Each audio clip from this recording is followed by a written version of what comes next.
Nous sommes aujourd'hui 5 novembre 2020, une journée triste. Triste parce que nous allons enterrer nos 7 enfants qui, le 24 octobre 2020, ont été sauvagement assassinés à l'école à Kumba. C'est une journée qui doit nous rappeler que la crise, la guerre que nous connaissons depuis 4 ans dans le nord-ouest et le sud-ouest est loin d'être achevée.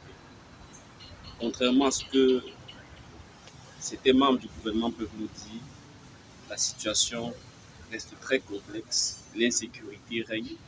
Pour preuve, nous avons observé le 3 et le 4 novembre dans plusieurs villes, notamment Kumbo, Bamenda, Limbe, des manifestations de l'insécurité à l'école où des enseignants, des élèves ont fait l'objet de violences inacceptables, violences que nous condamnons.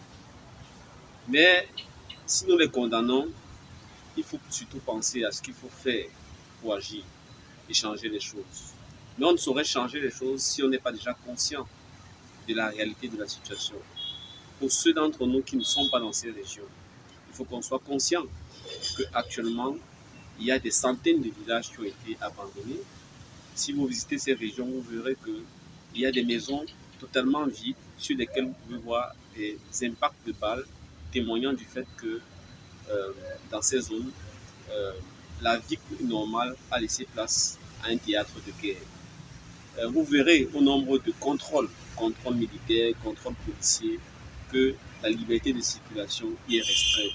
Vous verrez aussi, en regardant la détresse des populations, dont les activités économiques, sociales sont profondément perturbées par cette guerre, que justement, nous sommes déjà dans le pire pour beaucoup de Camerounais. J'entends certains dire qu'il faut qu'on fasse en sorte que le pire n'arrive pas. Malheureusement, sans vouloir alarmer tout le monde, la réalité est que le pire est déjà là.